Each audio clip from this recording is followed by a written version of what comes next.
Buenas tardes a todos, aquí yo con otra entrada. Y hace un tiempo se hizo de moda responderle a Kramer al respecto de su video que hizo como una especie de refutación barra lanza barra excremento barra ismo que le tiró a Enric de Adictos a la Filosofía sobre su serie sobre la conciencia. Y en lugar de hacer el típico ejercicio pasguático que todos fueron a hacer, a acusar a Kramer de cientificismo, a mí me pareció, ¿y por qué no de hecho nos ponemos a hacer algo más importante e interesante, que de hecho es complementar lo que Enrique estaba diciendo? Y me parece que aquí aquí me gustaría hacer una acotación desde el conductismo sobre lo que es la conciencia. Y naturalmente que toda esa caterva de jabardillos absolutamente ignorantes al respecto del conductismo, que creen que el conductismo de Watson es lo mismo que el conductismo de Skinner, o que creen que el conductismo se entiende leyendo a Chomsky, o que podemos entender un sistema de pensamiento a través de los disputantes de ese sistema de pensamiento en lugar de sus expositores, pues naturalmente que van a decir, es que el conductismo es reduccionista. Y sí, es de verdad, pero aquí yo no vengo a decir lo que Skinner pensaba, que no es lo mismo que lo que Watson pensaba, porque si tuviera que exponer lo que piensa el conductismo de la conciencia, este video duraría 5 minutos o incluso hasta menos. Y no, yo no voy a tomar las posturas lingüisticistas en las cuales está atrapada el conductismo, y me parece que juegan un extremadamente nefario detrimento del conductismo, que lo único que hacen es participar y ser presas de filosofía parasitaria. Más que eso, antes de explicar la postura que podemos describir sobre lo que es la conciencia desde el conductismo, pero no desde el watsoniano, no desde el skinneriano, ni siquiera del ribesiano, del cantoriano, desde mi postura del conductismo, me parece que tenemos que explicar una cuestión muy importante, y es ¿qué es la ciencia? O más bien, ¿cómo funciona la ciencia? Porque la ciencia se explica en 2 segundos. ¿Qué es la ciencia? Metodología de investigación para explicar los fenómenos de movimiento de la realidad.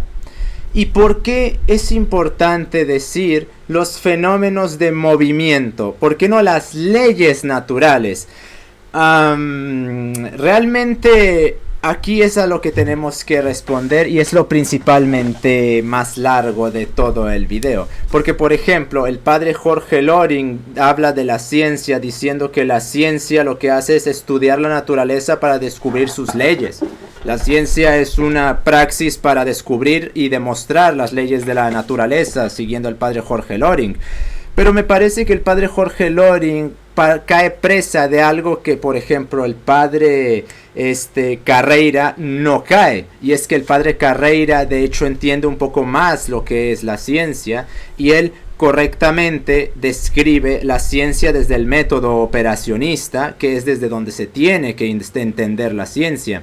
Porque el problema con estos diletantes, por no decir completos imbéciles, que están actualmente hablando de la ciencia, y una disculpa por ese improperio, pero realmente no se puede definir de otra manera más que declararlos como imbéciles, naturalmente entendiendo la imbecilidad desde el contexto médico, a pesar de que se suele usar como insulto. La imbecilidad es un estado de desarrollo conductual en el cual un sujeto de cualquier edad emula a un infante.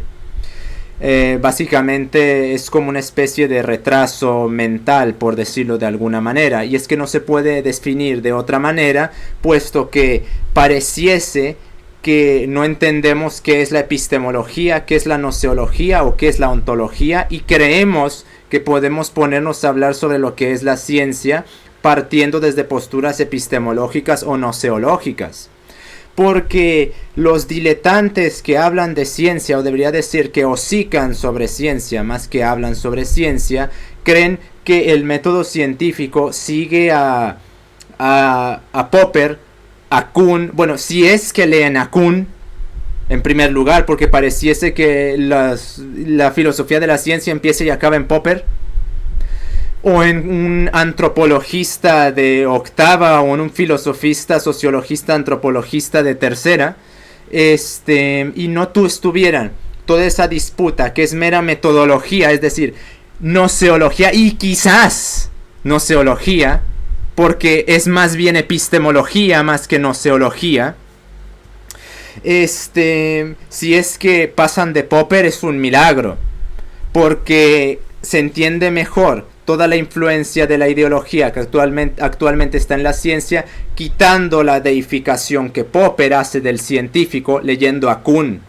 Pero tampoco podemos olvidar a Lakatos y sus desarrollos al respecto de los programas de investigación científica y cómo se puede complementar esto con Kuhn para entender la influencia de la ideología filosofista en la ciencia y algo que el ateísta es incapaz de explicar, por qué existen múltiples interpretaciones de un mismo fenómeno en la ciencia si tanto claman toda esta caterva de parásitos ateístas que la ciencia es unitaria y que los fenómenos de la ciencia, desde la corriente desde la cual predican, son la verdad.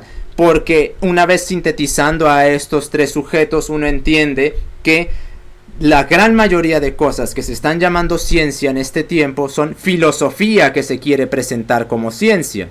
De ahí que haya como 10 teorías de la evolución diferentes y no se estén, y desde los que se adscriben al gencentrismo de Dawkins, que no es sino una versión caricaturizada de la síntesis extendida, desde esta postura que es la mayoritaria que se suele defender, no se vaya y se beligere contra la neutralista, contra la simbiótica, contra la de evolución y desarrollo, contra la conductual, contra la síntesis extendida, contra el ambientalismo extremo, contra la evolución termodinámica, que me parece una de las posturas más peculiares, pero que siguiendo a la prédica de estructuras que está desde los que defienden a Dawkins, intentando hacer una mezcla entre la síntesis extendida y él, tiene mucho más sentido, puesto que ambos parten de la idea de que la evolución es un proceso que se genera a sí mismo, obviando por completo a los organismos. Puesto que no se entiende cómo se puede hablar que la evolución condiciona, obviando la conducta que es la que dirigiría a esa evolución. Pero bueno, en fin, esto pasa por no leer a Skinner, no leer a Watson. Si entendiésemos a Skinner, leyendo a Skinner, y no lo que gente como Chomsky pensaba de Skinner, y si es que pasan de él, o peor todavía, gente como Pinker, que quieren despachar a Watson citando algo que es de un tratado que ni siquiera es de Watson. Pero bueno, ese es tal el estado de la ciencia. Pero ¿cuál es el problema con todo esto? Que todo esto ya parte desde una ontología, porque se centran meramente en el método procedimental de la investigación, por no decir en los corolarios de la investigación. Porque se llenan el hocico de ciencia esto y ciencia lo otro, pero nadie se ha molestado en tomar algo en cuenta, y es que si esto versa sobre un método, ¿en qué realidad está ese método? ¿Sobre qué postulado se fundamenta ese método? Y es aquí donde es importante haberse leído a Francis Bacon, porque tanto Popper como Kuhn como Lakatos están trabajando con una idea de ciencia la cual no están refutando ni están modificando, sino que simplemente versan sobre cuál es la metodología de investigación en la ciencia. Pero la idea de ciencia moderna, todos ellos están trabajando en el modelo de Francis Bacon. La idea de ciencia de Francis Bacon parte desde 5 puntos fundamentales: reduccionismo, materialismo, fisicalismo, naturalismo y operacionismo. Y desde esos 5 puntos fundamentales que constituyen la ontología de la ciencia, que están substratados porque no hay ontología sin cosmogonía, en la idea del Dios protestante. Y podrá decir, ay, como siempre, estos apologetas metiendo a Dios por todos lados, lo que demuestra que son unos completos ignorantes que no se han leído ese libro. Puesto que sin el Dios protestante, esa ontología pierde por completo sentido.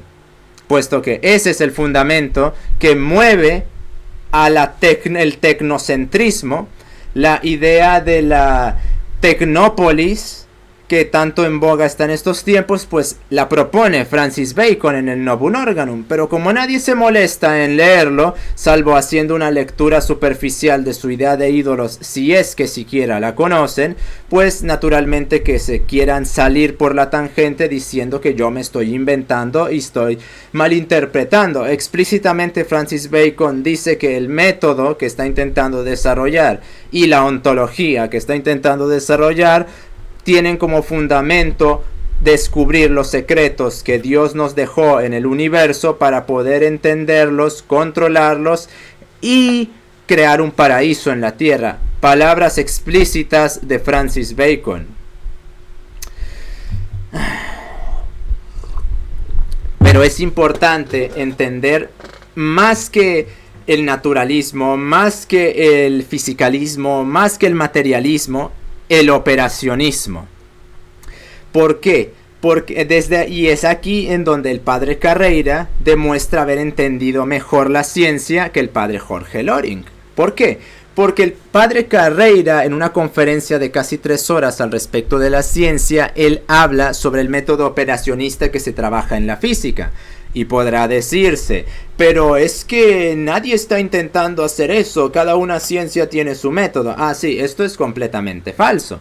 Eso es lo que se dice de verbo para afuera, pero lo que pasa es que desde Francis Bacon y desde Descartes, la filosofía ha querido imitar el método operacionista de la ciencia, justamente porque a partir de este método es desde donde se empieza a hacer ese tecnocentrismo, o me atrevería a decir tecnolatría, el cual se manifiesta a través de la subsunción o el sometimiento de la ciencia a la ingeniería, puesto que el objetivo de la investigación científica es descubrir la naturaleza para controlarla y ponerla a disposición de la ingeniería para que haga cosas a través del descubrimiento y entendimiento de las leyes de la naturaleza y así crear ese paraíso en la tierra. De ahí que esa tecnolatría o ese tecnocentrismo esté implícito, o bueno, no implícito, explícito directamente en la idea de ciencia que constituye Francis Bacon. Entonces, a través de toda esta organización de elementos que constituyen la ciencia, la filosofía ha intentado, a través de ver que ese método funcionaba para modificar y controlar la realidad, y lo importante aquí es el control de la realidad, imitarlo. Así vemos, por ejemplo, a partir del desarrollo de estos dos sujetos y de la modernidad, un enfoque en el cual la filosofía trata de imitar este operacionismo, principalmente siendo representado por la física.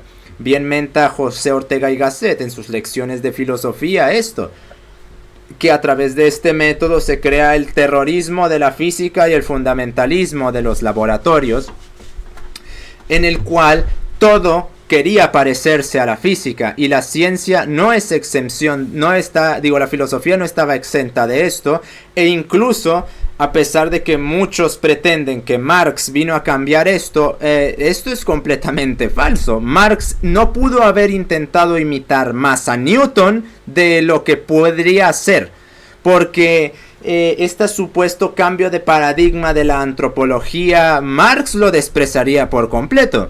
Porque Marx lo que buscaba es justamente fundamentar una cosmogonía a través de la imitación de la manera en la cual Newton desarrolló la física. Entendiendo pues el desprecio de las formas por las operaciones, qué relación establecían operaciones de los entes en una serie de categorías que se universalizaban operativamente y a través de ellas explicar el movimiento y las relaciones de movimiento entre esas categorías y las partes de los entes, que no la totalidad de los entes. Así bien se dice pues que Newton despreciaba lo que la luna tenía de luna y la redujo ¿a qué? A materia.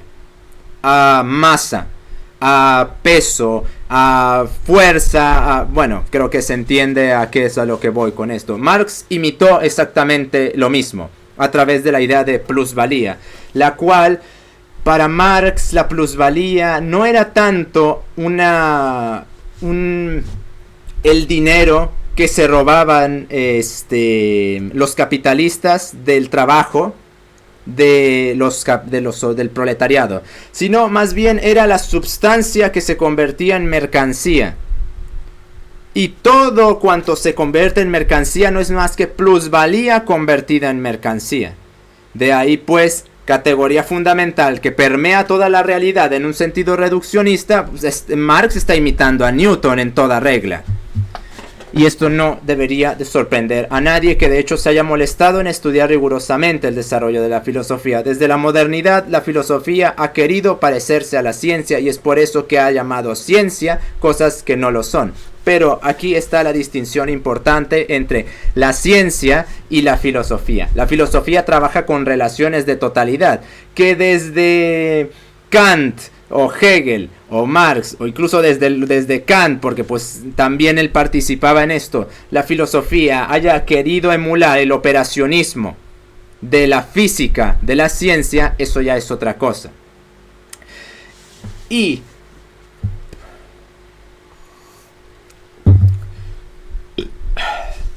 eso ya es otra cuestión, pero no viene a colación aquí.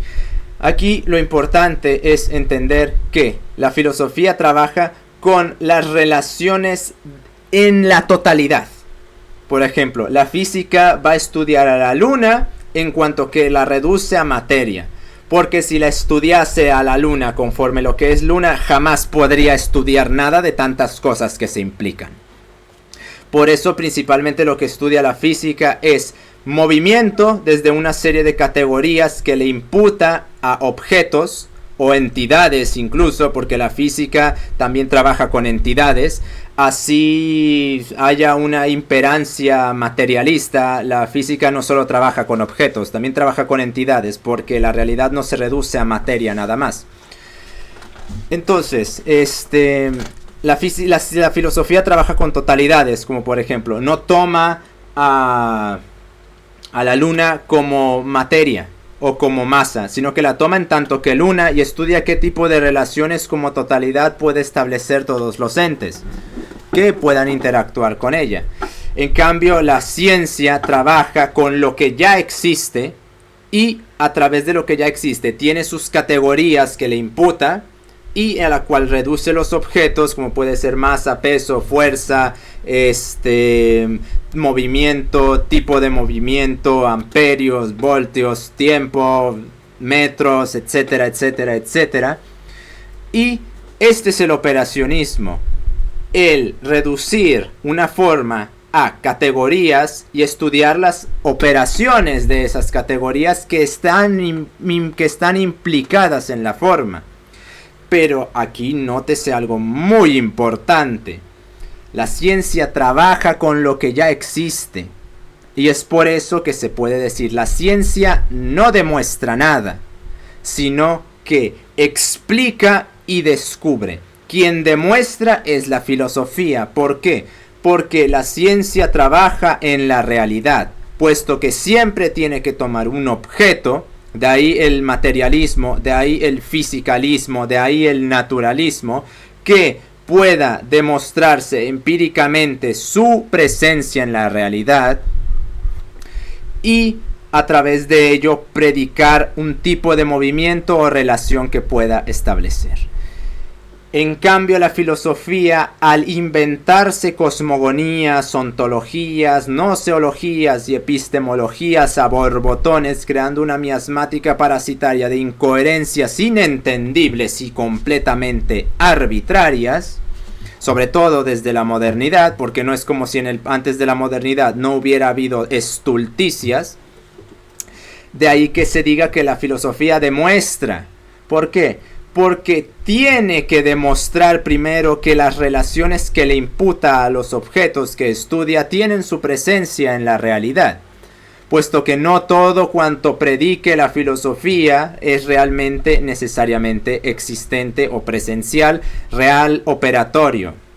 Y si leyeran el Novum Organum entenderían que el propio Francis Bacon entendía esto y que toda esa bola de estúpidos que vienen, y lo siento por el improperio, que vienen a acusarme de que yo soy un relativista extremo o que de alguna manera Berkeley me encanta, porque al final del día las acusaciones que se me imputan son de corte berkeleyana, pues supieran que esta distinción entre lo real conceptual, lo que existe, lo existente, lo real operatorio es algo que se discute desde Platón.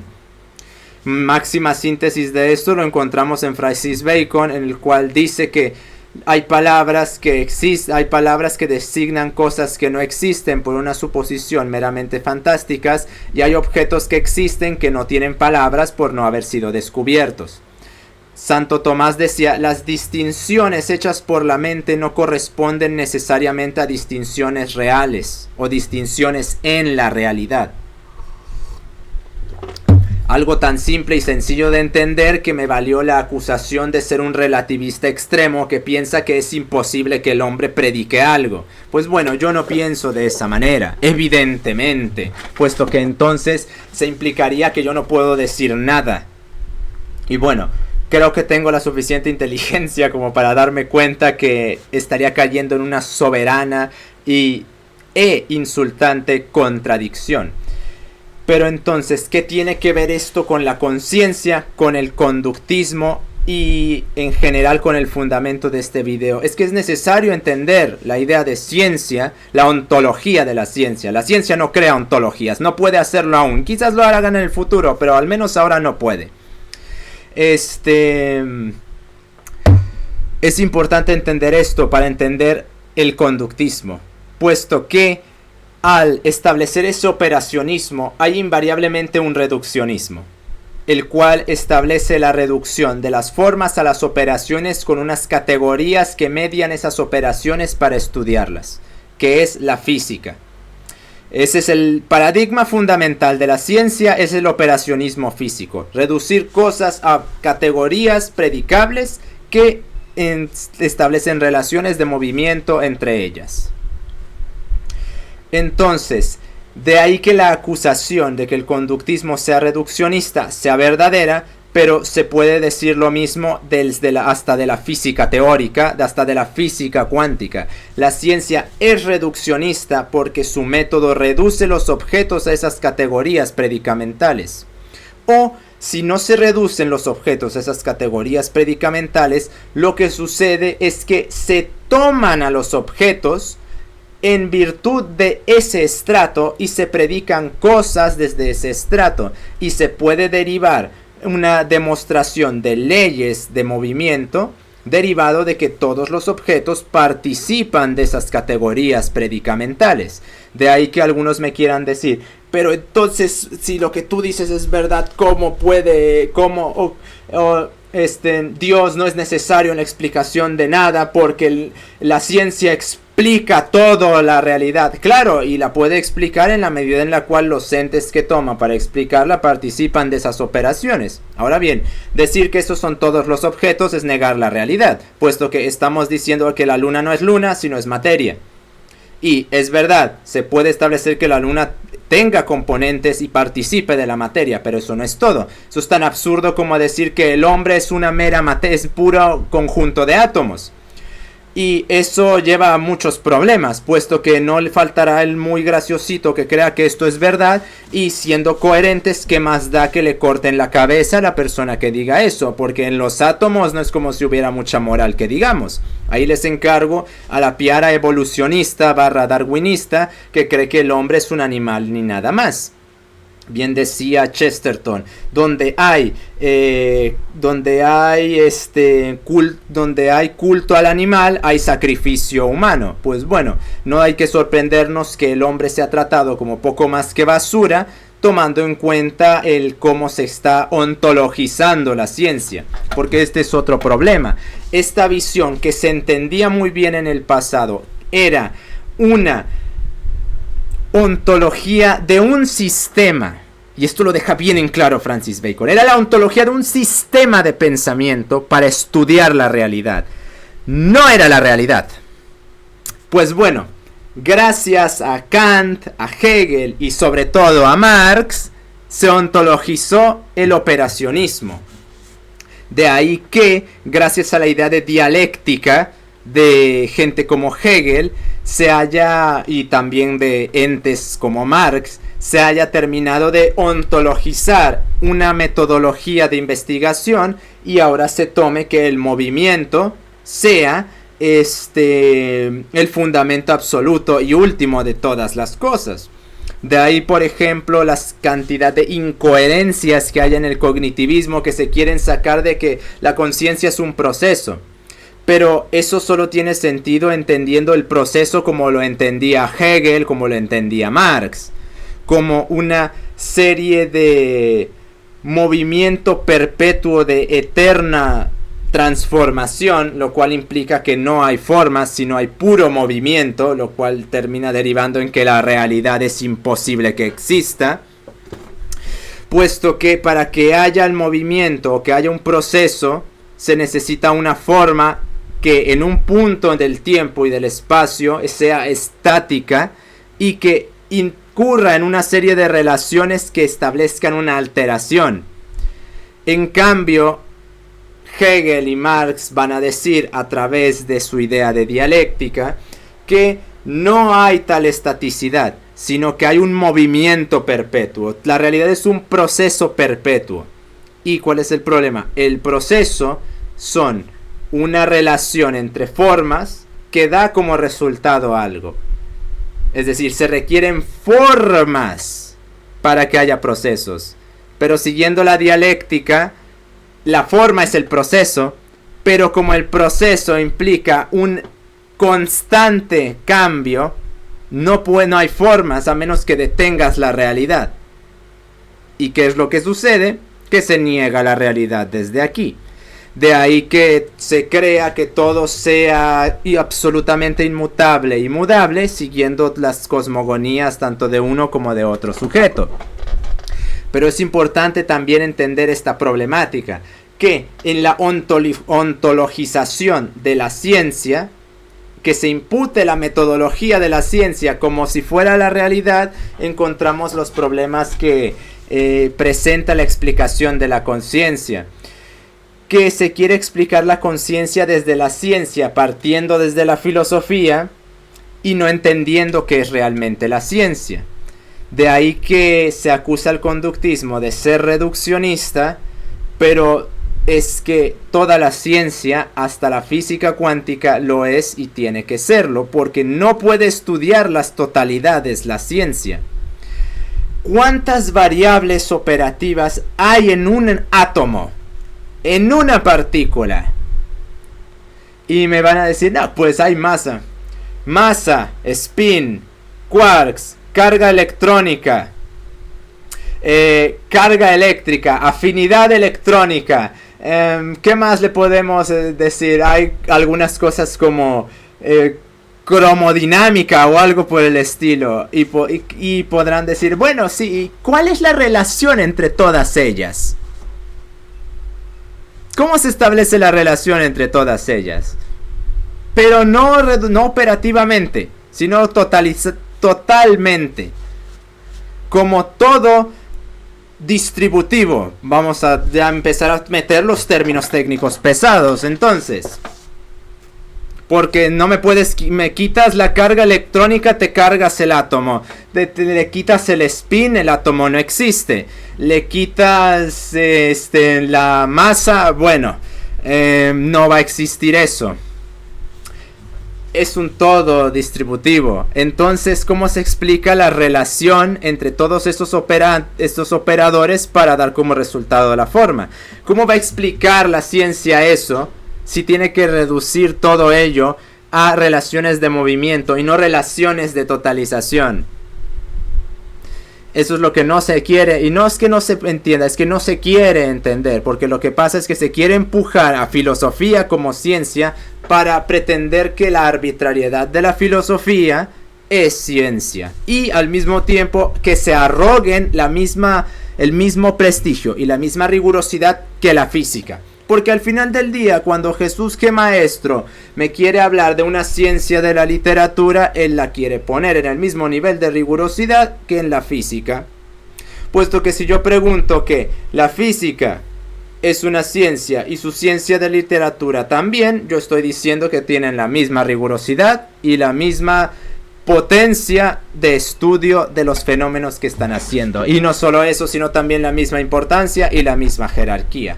A menos que considere que ciencia es una praxis sin ningún tipo de fundamento, como si pudiésemos separar la praxis de cómo se va a hacer o con qué se va a hacer la praxis, entonces terminamos evidentemente entendiendo que lo que busca la filosofía es suplantar a la física para ponerse a ella como la madre de todo el conocimiento y así empujar, como decía Thomas Molnar, su utopismo y a través del sadismo de los filósofos cometer el genocidio con el cual tienen sueños húmedos de cometer, puesto que todas las filosofías modernistas parten de la idea que la verdad y la virtud, contrario a cómo se concebía en el pasado las virtudes como actos y como una serie de criterios que tenían que llevarse en acto, pues la modernidad dice que la virtud y la moral y la ética y la verdad es simplemente pensar como ellos. De ahí que también se apologetice la ignorancia y se busque exterminar la inteligencia de los hombres,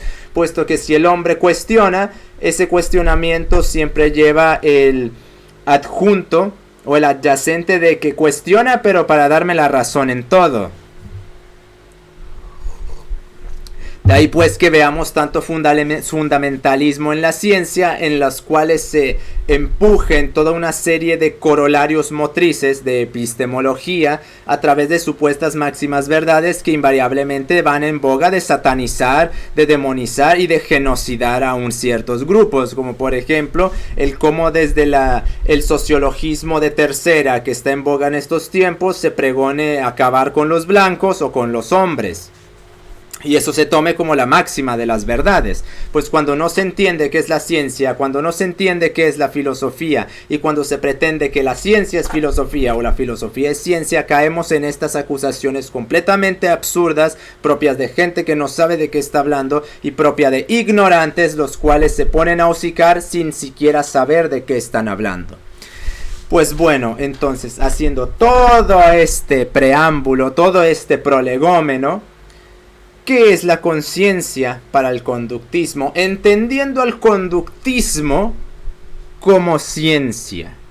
Y recordemos, señores, lo que dijimos de qué es la ciencia. La ciencia no trabaja con totalidades, trabaja con reduccionismos operacionales, con relaciones de movimiento sustentadas en categorías, las cuales se imputan a entes u objetos y se predican relaciones de movimiento en virtud de la relación que establece ese ente reducido a esas categorías con otros entes. Muy bien. Desde el conductismo, entendiendo este teramétrico prolegómeno, la conciencia no sería más que un proceso de discriminación estimulacional. Listo, eso es lo que sería la conciencia desde el conductismo. ¿Por qué? Porque el conductismo ya asume lo que es la conciencia. Porque no puede demostrar la conciencia el conductismo y la ciencia tampoco lo puede hacer. Puesto que, como dijimos, la ciencia trabaja en la realidad, con lo que ya existe. La ciencia descubre y explica. Malditos mosquitos. Entonces, lo que es la conciencia ya asume el conductismo lo que es. Ya después, si ustedes quieren, pueden irse a ver a Skinner o a Watson y qué pensaba él o el otro. Puesto que Watson directamente decía que la conciencia era un mito, una mitología propia de la psicología del pueblo, de la Volkspsyche, no me conozco el término en alemán, pero se traduce como psicología del pueblo o psicología vulgar. En cambio, Skinner básicamente decía que no tenemos que tomar en cuenta en eso porque no es operacionalizable. Si existía o no, eso a Skinner le daba igual prácticamente, porque a él lo que le interesaba es seguir el operacionismo, y esto lo deja muy en claro cuando cita la lógica de la física moderna de Bridgman en su tratado del 45, el análisis operacional de los términos psicológicos. Ahí dejas muy en claro Skinner qué es lo que estaba haciendo, y lamentablemente se cree que Skinner es un idiota gracias a Chomsky y gracias a toda la batería de propaganda anticonductista que hay. Y por eso se pretende que Skinner era un ignorante, pero todo lo contrario. Skinner te habla de Montaigne, por ejemplo, en Sobre el conductismo, o te habla de físicos, como puede ser Bridgman, o al menos teóricos de física, que no es lo mismo un teórico de física que un físico teórico.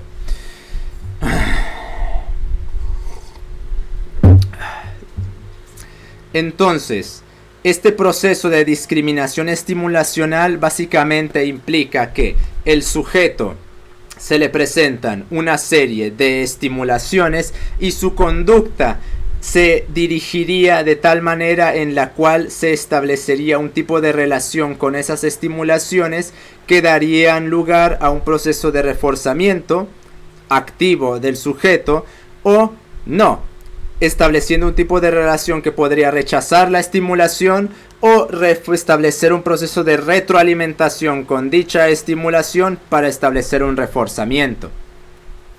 Y ya, eso es lo que sería la conciencia para el conductismo, puesto que como es ciencia, lo que es la conciencia como totalidad no la podría estudiar. Entonces, básicamente implicaría una forma más operacionalizada de lo que Wilhelm Wundt diría al respecto de la atención pasiva y la atención activa. Que para Wilhelm Wundt hay dos órdenes de atención.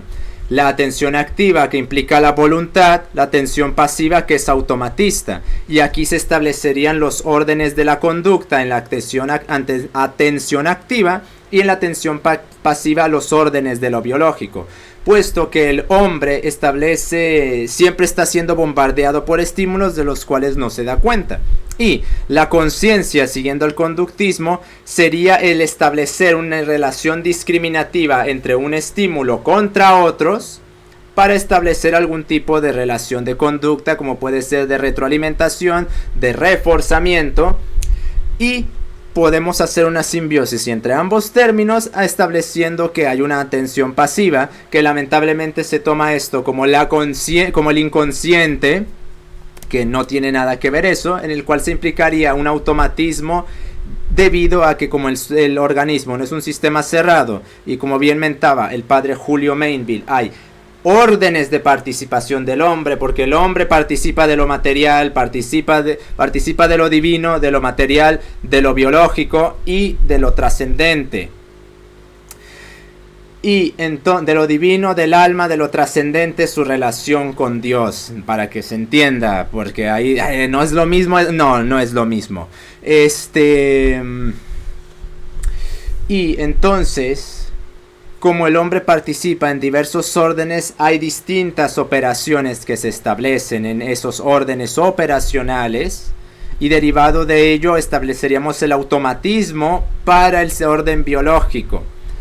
Puesto que como el organismo siempre está captando estimulaciones, esas están afectando al organismo, pero como el sujeto no establece una relación de discriminación con ellas, no se puede hablar de que haya una operación de conciencia ahí. Ahora bien, si se quiere implicar la conciencia en un aspecto totalizante, ya dejando de lado lo que el conductismo piensa que es la conciencia como una mera relación de discriminación estimulacional,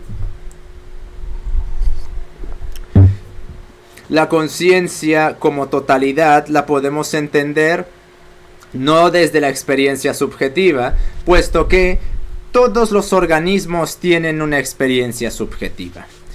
Bien mentaba Miguel de Unamuno en su libro El sentimiento trágico de la vida, Y podrá parecer extraño que se fundamente esto en tal libro, pero bueno, no debería de sorprender a nadie. A diferencia de los leguleyos lambiscones de trataditos que no pueden demostrar, que están por todos lados en YouTube. De hecho resulta que hay gente que puede hablar de muchas cosas sin necesidad de tener un título. Vaya, ¿quién lo diría? Es que lo que te amerita como capacitado para hablar de algo es tus conocimientos de ese algo y no un papelito. Bueno, sí, eso es completamente arcano para esta Grey. Pues bien mentaba Miguel de Unamuno que los organismos establecían relaciones percepcionales y motrices en virtud de su forma, siguiendo una teleología en virtud de esa forma. Y aparte de explicar de una forma mucho más sensata la motricidad de los organismos, el cómo la biología condiciona la conducta o el comportamiento en este caso, y una implicación de teoría de la evolución mucho más fina y refinada que las de los legos de la ciencia, no debería de sorprender esto a nadie. Entiende uno mejor y más el suicidio leyendo el mito de Sísifo que leyendo investigación transdisciplinar del fenómeno suicida, que un libro que se supone que trata del suicidio, que ahí tengo, no te deja en claro las causas del suicidio y se va por un montón de ramas citando a 1 trillón de personas y participaron como 15 sujetos en ese libro. 3 páginas y uno de los peores y más beliales filósofos morales que ha existido te lo deja bien en claro, porque no se anda por las ramas para aparentar un prestigio espurio como los que escribieron ese libro. Pues bueno, señores, esta motricidad en virtud de la forma y esta capacitancia motriz en virtud de esa forma implicaría pues que un organismo se mueve en virtud de él mismo. Y aquí hablaríamos de esa experiencia subjetiva que no es sino la motricidad del sujeto, y una motricidad que implica una percepción, o mejor dicho una percepción que implica una motricidad en virtud de la forma y del espacio y del tiempo que condicionan vivencias que alteran el comportamiento, en este caso del sujeto, porque hablamos de organismos. Todos los organismos tienen eso. Y no debe de reificarse. Y ese es el problema de la filosofía, que quiere reificar objetualmente, como si fuera una estructura o una especie de campo físico, la conciencia, no entendiendo en qué estrato está hablando. Si va a hablar de la conciencia, tiene que hablarlo en un sentido conductual o comportamental, puesto que hablar de la conciencia en los términos biologistas en los cuales se quiere hablar es que implica que la conciencia es una propiedad física y química, lo que implica que hay conciencia en la realidad, que puedo ir a una parte del espacio y va a haber conciencia allí, puesto que si yo desprecio la conducta y el comportamiento, entonces no tiene sentido lo que se está haciendo para hablar de la conciencia. La experiencia subjetiva del sujeto sería simple y llanamente la percepción en virtud de su forma según el espacio y el tiempo que alteran su comportamiento, o si no quieren verlo así, en lugar de que alteran su comportamiento, que dejan una mella en toda su forma, y el cómo a través de esta mella el sujeto establece direcciones o movimientos o comportamiento, para hablar de la totalidad, en relación con su ambiente. Y en el caso del hombre, a diferencia de los animales o de estos darwinistas que creen que el hombre se acaba en donde empiezan las arañas, el hombre tendría, a diferencia de no solo la conciencia fenomenológica como experiencia subjetiva, porque sí, hasta los perros tienen experiencia subjetiva, puesto que si no decimos que los perros tienen experiencia subjetiva, Entonces, ¿cómo podemos explicar la reactividad que presentan ante ciertos estímulos para con ciertas personas? Así esa experiencia subjetiva esté limitada a un condicionamiento respondiente. Que un perro me vea y salga corriendo, es que ahí hay una subjetividad. En cambio, ¿cuál sería la distinción entre la conciencia del hombre? La conciencia del hombre sería la fenomenológica o subjetiva y la moral, puesto que a diferencia de los animales, el hombre tendría criterios morales, puesto que el hombre, en virtud de su forma, es el único ente, la única objeto, la única entidad o la única forma, al menos desde que tengamos noción de ella o conciencia de ella. Mira, ahí se entiende mejor en la conciencia desde el conductismo. Se tiene conciencia, hay un proceso de discriminación que centra la atención. Muy bien. Entonces, porque el hombre sería la única forma que se puede perfeccionar. Todas las otras formas solo pueden corromperse. Los animales no pueden ser mejores o más animales. Pueden ser lo que son o pueden volverse peores, pueden corromperse. Pero el hombre, a través de la conciencia moral, que implica la fenomenológica también, demanda, o mejor dicho, tiene como potencia el perfeccionarse, puesto que el hombre puede, en virtud de sus estratos, corromperse y reducirse a bestia, que es lo que hacen los darwinistas al pretender que ahí se acaba el hombre, o puede mejorarse y ascender al orden divino, emulando a Jesús para unirse con Dios en virtud de sus actos morales. Ahí estaría la distinción fundamental entre la conciencia fenomenológica o subjetiva de los animales o de los insectos o de los organismos y la conciencia fenomenológica subjetiva y la moral que constituye la conciencia del hombre. Así que pues, eso es lo que sería la conciencia para con el hombre desde el punto de vista conductista y en general.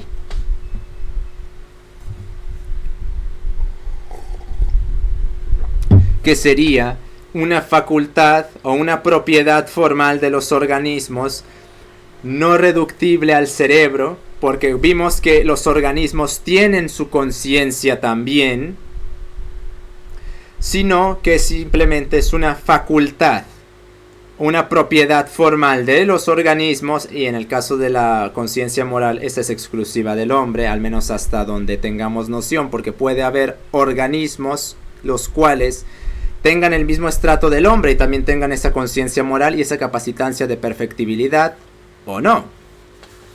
Aunque de hecho sí sabemos que hay otros entes, pero de esos vamos a hablar después. Y los que ya saben de cuáles entidades estamos hablando, porque los que sigan el canal saben que es una entidad y que es un ente. Pero bueno, luego hablaremos de esos entes. Entonces, estableceríamos que en virtud de la forma se establece una capacitancia percepcional, la cual permite establecer una serie de asunciones motrices relativas a la configuración del espacio y el tiempo en el ambiente que altera al organismo. Eso es lo que sería la conciencia. No es reductible al cerebro, no es un objeto, es una propiedad formal de los organismos.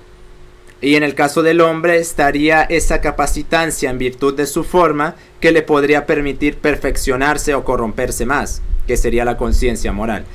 Y eso es lo que es la conciencia para el conductismo. ¿Y por qué tiene sentido describirla así? ¿Y por qué es válido describirla así? Puesto que así trabaja la ciencia y que es la conciencia en un sentido totalizante, tomando a los organismos en virtud de sus formas, como diría Miguel de Unamuno, para establecer tal predicación y la distinción entre la conciencia subjetiva del animal y del organismo y al mismo tiempo de la del hombre y en que se distinguen. Así que, para terminar ya esta cuestión, eso es lo que es la conciencia. Nada de idealismo, nada de panpsiquismo, nada de reduccionismos cerebrocentristas. Y por favor, en lugar de estar respondiéndole a una inoperante como Kramer, esto es lo que deberían de ustedes estar haciendo. Nos estamos viendo.